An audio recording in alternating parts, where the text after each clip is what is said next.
Welcome to Nightbound Whispers. Don't forget to like, subscribe, and comment. I put a lot of hard work into these videos, and your support keeps the darkness alive.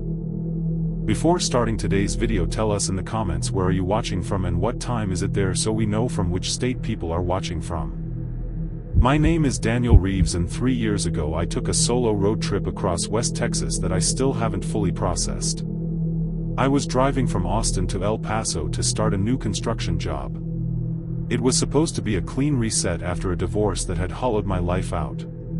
By the time I hit the long desert stretch past Fort Davis, it was already close to midnight. West Texas at night feels like another planet. No city glow, no traffic, just black land and a sky so crowded with stars it almost feels artificial. I remember my gas gauge sitting just above empty when I saw the sign that read last exit before Marfa 1 mile. I didn't remember that exit from previous drives, but I needed fuel so I took it. The road curved off the highway into total darkness and my headlights felt weak out there. After about half a mile the beam caught a small roadside motel and a 2-pump gas station beside it. Both looked operational but outdated, like they had been frozen in the 1970s. I pulled up to the pump but nothing happened. There was no digital screen, no card reader, just an old mechanical meter. The motel office light flickered, so I walked over. Inside sat an old man behind the desk wearing a brown suit that looked decades out of style. He didn't greet me. He just stared. I asked if the pumps worked and he nodded slowly and said fuel first then rest.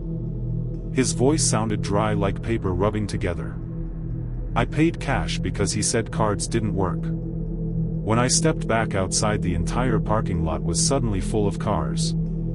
That stopped me cold because when I arrived there had been maybe 2 vehicles. Now there were at least 20. Old models, mostly sedans, pickup station wagons. I hadn't heard a single engine arrive. I tried to ignore it and pumped gas, but the meter numbers spun way too fast. I barely squeezed the handle before it read a full tank. That's when I noticed the people. They were sitting inside the parked cars, every single one of them, drivers, passengers, families, none moving, all staring straight ahead. I waved at one man through a windshield but he didn't react. His face looked pale gray under the pump lights. I finished fueling and walked back toward the office to get change, but when I stepped inside, the old man was gone. The desk chair was still rocking slightly. Behind the desk wall was a keyboard with dozens of motel room keys hanging, all numbered, all occupied, even though I hadn't seen anyone check in. I left quickly, deciding to just sleep in my truck, but when I turned the ignition my engine wouldn't start. Battery was fine, lights worked, it just wouldn't turn over. Then the motel room doors began opening one by one, slowly and in silence. Guests stepped out with the same pale gray faces and blank expressions, and they all turned toward the parking lot toward me. I locked the doors but they kept walking closer, surrounding the truck without touching it. Then I heard tapping on my back window. I turned and saw the old desk clerk standing behind the truck, smiling faintly. He mouthed words I couldn't hear and pointed at my gas tank. I looked at the fuel gauge and instead of full it now read time remaining, and the needle was dropping fast. Panic hit me and I slammed the ignition again. This time the engine roared alive and the figures froze where they stood. I threw the truck into reverse and sped out of the lot. When I hit the highway I checked the mirror, but the exit road was gone, just desert. My gas gauge was back to normal, but it had lost nearly half a tank in minutes. To this day I never drive that route at night, and sometimes when I refuel I still smell motel chlorine and dust, even at brand new stations. My name is Victor Hale, and what happened to me outside Odessa made me quit long-haul trucking for good. It was a routine freight run from Dallas to Las Cruces, and I had driven that I-20 stretch hundreds of times. Around 2:30 in the morning I passed mile marker 312 when my CB radio crackled alive, even though I hadn't heard chatter for over an hour. A woman's voice came through whispering, "Don't stop." I thought it was interference, so I ignored it. 5 minutes later I saw hazard lights ahead on the shoulder. A sedan sat with its hood up and a woman stood beside it waving. Trucker instinct kicked in, so I pulled over. She looked mid-30s, wearing jeans and a denim jacket, pale like she'd been sick. She said her engine died and her phone had no signal. I offered to call highway patrol on the CB, but she grabbed my arm suddenly and told me not to use the radio. Her grip was freezing cold. She asked for a ride to the next town, and against my better judgment I agreed.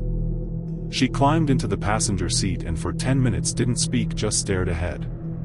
Then my CB crackled again with the same voice telling me don't stop. I slowly turned toward her, but she was still facing forward, not touching the radio. I asked if she'd said something, but she only smiled faintly. When the headlights passed a road sign, I saw her reflection in the glass, except her reflection showed her head tilted at an impossible angle, like her neck had been broken. I nearly swerved off the road. When I looked directly at her, she was normal again. Then she asked if I knew what happened at mile 312 and pointed behind us, saying that's where he pushed me out.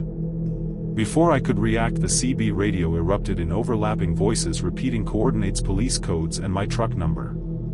Her face began flickering in the dashboard light, bruised, bloody skin torn along her jaw. She whispered that she had been trying to get a ride for 12 years. The cab temperature dropped instantly, frosting the windshield edges. I slammed the brakes, and when the truck stopped she was gone, even though the passenger door was still locked. Outside in the dirt I saw barefoot footprints walking away, dragging slightly like one leg didn't work. Later highway patrol confirmed a hit-and-run homicide at mile marker 312 12 years earlier, driver never caught. I still drive, but never at night and never through Odessa, and I keep my CB radio turned off. I'm Marcus Doyle, and I used to document road trips for my travel vlog until what happened on Highway 90 ended that career. I was filming an overnight drive from San Antonio toward the Rio Grande, capturing empty Texas highways under moonlight. Around 1:15 in the morning I got tired, so I searched for a rest stop, and GPS showed one ahead even though I didn't remember it. When I arrived it looked newly built with clean bathrooms, vending machines and bright lights, but not another car in sight. I parked, grabbed my camera and went inside, filming B-roll. Everything looked functional but untouched, no trash, no footprints, vending machines fully stocked. While washing my hands I heard heavy footsteps behind me. I looked up but no one was there, and all the bathroom stall doors that had been open were now closed. One stall creaked open slowly, revealing nothing, though the toilet seat was warm. I grabbed my camera and headed for the exit, but the hallway looked longer than before and the exit sign seemed farther away. Lights above me flickered one by one behind me, like something was following just outside the light. My camera battery died instantly despite being full. When I pushed outside, the parking lot was suddenly packed with vehicles, all running but empty. Then every headlight turned toward me at once, blinding me. I stumbled back inside, but the layout had changed, with hallways branching where none existed and doors labeled with years instead of numbers. One door labeled 2026 stood open, and inside was my car parked in darkness with my camera recording. On the screen I saw myself in the hallway, but older, exhausted, trapped, and the timestamp showed 3 years elapsed. I ran blindly until I burst through a fire exit, collapsing onto roadside gravel under morning sunlight.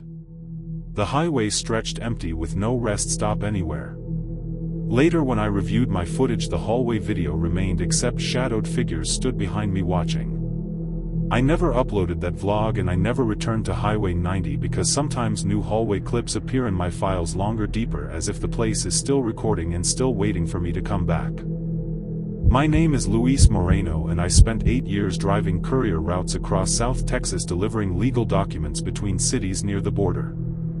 I knew every inspection station, every checkpoint, every sheriff patrol zone along Highway 277. That's why what happened one night outside Del Rio made no sense at all. It was close to 3 in the morning when I saw the flashing lights ahead. A full border patrol checkpoint sat across the highway, floodlights, generators, cones, everything. This wasn't unusual except for one detail. That checkpoint had been decommissioned years earlier. I'd driven past the abandoned structure dozens of times. It had been empty, graffiti covered, falling apart. But now it looked brand new, operational and fully staffed. I slowed as an agent stepped forward, holding up a gloved hand. He wore full uniform, but something about it looked wrong, like the patches were slightly outdated. His face was shadowed under the brim of his hat. He asked for ID and travel purpose in a flat, rehearsed tone. When I handed him my license, his hand felt ice cold through my fingers. He studied it for far too long, then told me to pull into secondary inspection. My stomach dropped because I was transporting sensitive court files and delays were a serious issue. I parked where directed and another agent approached the passenger side. He didn't knock, just stood there staring inside. I noticed his eyes weren't tracking my movement, they were fixed slightly past me like he was looking at someone sitting behind me. They asked me to step out and open the trunk. When I did, they didn't inspect the documents at all. Instead, the first agent asked me what year I thought it was. I laughed nervously thinking it was a joke, but he repeated the question more firmly. When I answered, he exchanged a look with the other agent and said that wasn't possible because according to their records I had crossed that checkpoint in 1998 and never exited. That made my skin crawl because I was a kid in 1998. They escorted me toward the checkpoint building, but the closer we walked the more deteriorated it looked. Paint peeled, lights flickered, walls cracked. The generators went silent one by one. When we stepped inside, the air smelled like rot and dust. The interior looked abandoned, desks overturned, paperwork yellowed with age, computers older than anything still in service. Then I saw a corkboard covered in driver photos, licenses, passports, mugshots, and among them was my driver license photo, except aged, faded like it had been pinned there for decades. I ran. I didn't ask permission. I sprinted back toward my van, but the agents didn't chase, they just watched. When I crossed the cone line, the floodlights shut off, plunging everything into darkness. I jumped in the driver's seat and floored it. In my rearview mirror, the checkpoint was gone, replaced by the real abandoned structure, broken and empty, exactly how it should have been. But when I reached my destination hours later, there was a secondary inspection sticker on my rear window dated 1998, faded and peeling like it had been there for years. I removed it, but the outline still shows on the glass under certain light, and I refuse to drive Highway 277 after midnight ever again. My name is Grant Holloway, and I was relocating from Houston to Albuquerque, hauling everything I owned in a rented trailer. I decided to take the scenic route through West Texas backroads to clear my head before starting over. Near sunset, I passed through a small town called Briars Hollow, or at least that's what the wooden welcome sign said. It looked like a preserved old ranch town, one diner, one motel, one church, one gas station. I stopped for food because I hadn't eaten all day. Inside the diner, every booth was filled, but no one spoke. Silverware clinked, plates moved, but conversation was non-existent. A waitress took my order without writing anything down and brought food that looked homemade but tasted bland, almost synthetic. I asked how far to the next highway, but she said roads don't leave after dark. I thought she meant closures or construction, but when I finished eating and went outside, my GPS had no signal and the highway I came from was gone, replaced by a dirt road leading into desert. I tried driving through town, but every road looped back to the diner, motel, or church. The sky stayed stuck in deep twilight, never fully turning night. Panic crept in as fuel burned and phone signal stayed dead. I went to the motel for help, but the guest registry book showed names dating back 50 years, all checked in, none checked out. Flipping pages, I found my name already written on the current date in handwriting that wasn't mine. I ran outside and every town resident had gathered silently in the street watching me. Their faces looked sun-dried, cracked like old leather. The waitress stepped forward and said, "Newcomers keep the town alive because travelers are the only thing that keeps Briars Hollow from disappearing completely." She pointed to the church, saying, "Once you stay you never leave, but you never age either." That's when I noticed none of them looked young or old, just preserved. I jumped back in my truck and drove straight through the church barricade, expecting a crash, but instead I burst onto open highway under full night sky. In daylight I tried finding Briars Hollow on maps, satellite images, county records, but it doesn't exist. Yet sometimes when I drive long rural roads at sunset, my GPS flickers and briefly shows a turnoff labeled Briars Hollow 1 mile. I'm Travis Keene, former oil field mechanic, and I used to commute weekly between Midland and Pecos. One stormy night I took Highway 285 during heavy rain, lightning tearing across the sky. About an hour into the drive I passed a fatal accident scene, police ambulances, wreckage being cleared. I slowed respectfully and continued on. 30 minutes later I passed the exact same crash again, same vehicle, same officers, same lightning strike illuminating the wreck at the same second. I assumed I'd zoned out, missed an exit and looped somehow, but GPS still showed me progressing forward.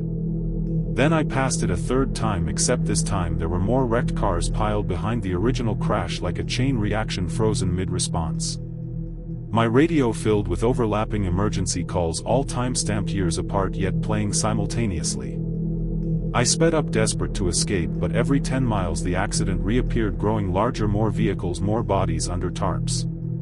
By the fifth pass the road shoulders were lined with abandoned cars, engines running, headlights on but no drivers anywhere. I finally slammed the brakes and stepped out into the rain. The crash scene ahead was silent, officers frozen like mannequins, raindrops suspended midair around them. I walked closer and saw the lead wreck vehicle was my truck, crushed from the front, soaked in blood. Inside sat me, eyes open, lifeless, hands still gripping the wheel. Lightning struck and everything went black. I woke up parked on the highway shoulder at sunrise, engine idling, rain gone, road empty. No crash, no debris, nothing. But my truck's front bumper was dented inward like it had collided with something heavy, and dried blood, not mine, was embedded in the grille. Since then I believe I saw the aftermath of my own future death looping, trying to claim me, and I refuse to drive Highway 285 during storms because I don't want to see how many wrecks get added next time. That was tonight's Whisper from the Shadows. Subscribe to Nightbound Whispers. And remember, the night is never truly silent.